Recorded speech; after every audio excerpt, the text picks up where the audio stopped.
महाभारत युद्ध समाप्त हो चुका था। युद्ध भूमि में यत्र तत्र योद्धाओं के फटे वस्त्र, मुकुट, टूटे शस्त्र, टूटे रथों के चक्के, छत्र युद्ध के अवशेष आदि बिखरे हुए थे। वायुमंडल में पसरी हुई थी घोर उदासी।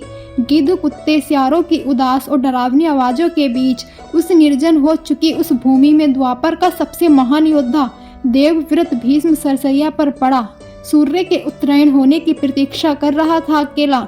तभी उनके कानों में एक परिचित ध्वनि शहद घोलती हुई पहुंची। प्रणाम पितामह। भीष्म के सूख चुके अधरों पर एक मरी हुई मुस्कुराहट तैर उठी। बोले, आओ देवकी नंदन, स्वागत है तुम्हारा। मैं बहुत देर से तुम्हारा ही स्मरण कर रहा था। कृष्ण बोले, क्या कहूँ पितामह, अब तो यह भी नहीं पूछ सकता कि कैसे हैं आप। भीष्म चुप रहे।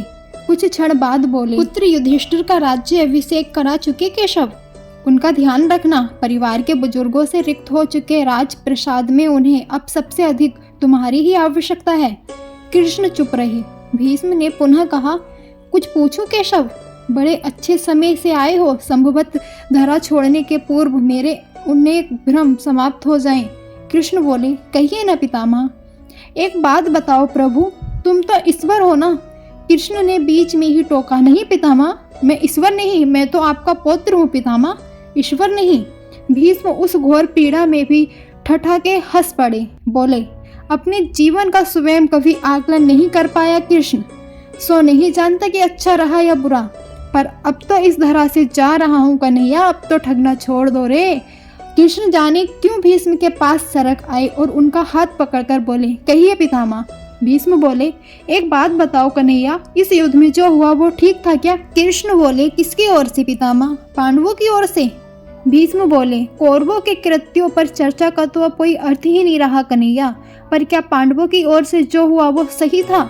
आचार्य द्रोण का वध, दुर्योधन की जंघा के नीचे प्रहार, दुशासन की छाती का चीरा जाना, जयद्रथ के साथ हुआ छल, निहत्थे कर्ण का वध, सब ठीक था क्या? यह सब उचित था क्या? कृष्ण बोले, इसका उत्तर मैं कैसे दे सकता हूँ पितामह? इसका उत्तर तो उन्हें देना चाहिए जिन्होंने यह किया है। उत्तर दे दुर्योधन का वध करने वाले भीम, उत्तर दे कर्ण और जयद्रथ का वध करने वाले अर्जुन। मैं तो इस युद्ध में कहीं था ही नहीं पितामह। भीष्म बोले, अभी भी छलना नहीं छोड़ोगे कृष्ण? अरे विश्व भले कहता रहे कि महाभारत को अर्जुन और भीम ने जीता है, पर मैं जानता हूँ कन्हैया कि यह तुम्हारी और केवल तुम्हारी विजय है। मैं तो उत्तर तुम्ही से पूछूंगा।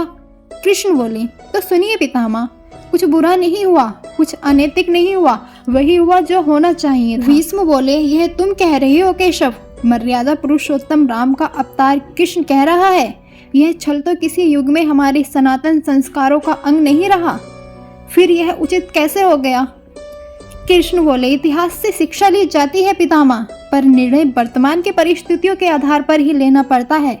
हर युग अपने तर्कों और अपनी आवश्यकताओं के आधार पर अपना नायक चुनता है। राम त्रेता युग के नायक थे, मेरे भाग में द्वापर आया था। एक ही परिस्थिति में हम दोनों का निर्णय एक सा नहीं हो सकता पितामह। पितामह बोले, नहीं समझ पाया कृष्ण, तनिक समझाओ तो। कृष्ण बोले, राम और कृष्ण के कालखंडों की परिस्थितियों में बहुत अंतर है पितामह। राम के युग में खलनायक भी रावण जैसा शिव भक्त होता था।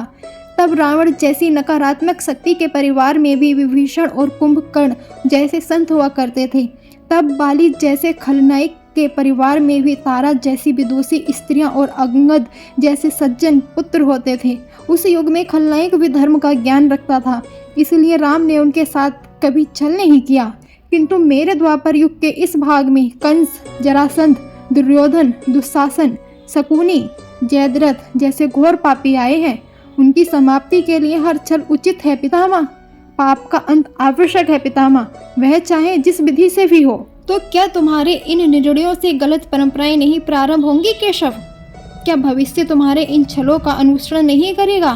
और यदि करेगा तो क्या यह उचित होगा? कृष्ण बोले, भविष्य तो इससे भी और अधिक नकारात्मक आ रहा है पितामह। कलयुग में तो इतने से भी काम नहीं चलेगा, वहाँ मनुष्य को कृष्ण से भी अधिक कठोर होना होगा, नहीं तो धर्म समाप्त हो जाएगा। जब क्रूर और अनैतिक शक्तियाँ धर्म का समूल नाश करने के लिए आक्रमण कर रही हो तो नैतिकता अर्थहीन हो जाती है पितामह। तब महत्वपूर्ण होती है विजय, केवल विजय। भविष्य को यह सीखना ही होगा पितामह। पितामह बोले, क्या धर्म का भी नाश हो सकता है केशव? और यदि धर्म का नाश होना ही है तो क्या मनुष्य इसे रोक सकता है?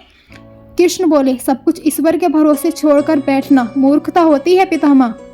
ईश्वर स्वयं कुछ नहीं करता, सब मनुष्य को ही करना पड़ता है। आप मुझे भी ईश्वर कहते हैं ना, तो बताइए ना पितामह, मैंने स्वयं इस युद्ध में कुछ किया क्या? सब पांडवों को ही करना पड़ा ना, यही प्रकृति का संविधान है। युद्ध के प्रथम दिन यही तो कहा था मैंने अर्जुन से, यही परम सत्य है। भीष्म अब संतुष्ट लग रहे थे, उनकी आंखें धीरे धीरे बंद होने लगी थी। उन्होंने कहा, चलो कृष्ण, यह इस धरा पर अंतिम रात्रि है, कल संभवत चले जाना हो, अपने इस अभागे भक्त पर कृपा करना। कृष्ण ने मन में ही कुछ कहा और भीष्म को प्रणाम कर लौट चले। पर युद्ध भूमि के उस डरावने अंधकार में भविष्य को जीवन का सबसे बड़ा सूत्र मिल चुका था। जब अनैतिक और क्रूर शक्तियां धर्म का विनाश करने के लिए आक्रमण कर रही हो, तो नैतिकता का पाठ आत्मघाती होता है। तो दोस्तों, आपको यह वीडियो कैसी लगी और आप इस वीडियो से क्या सीखे, हमें कमेंट करके जरूर बताना। और साथ ही हमारे चैनल को सब्सक्राइब करके बेल आइकन बटन दबा देना, ताकि आने वाली वीडियो सबसे पहले आप तक पहुंच जाए। धन्यवाद।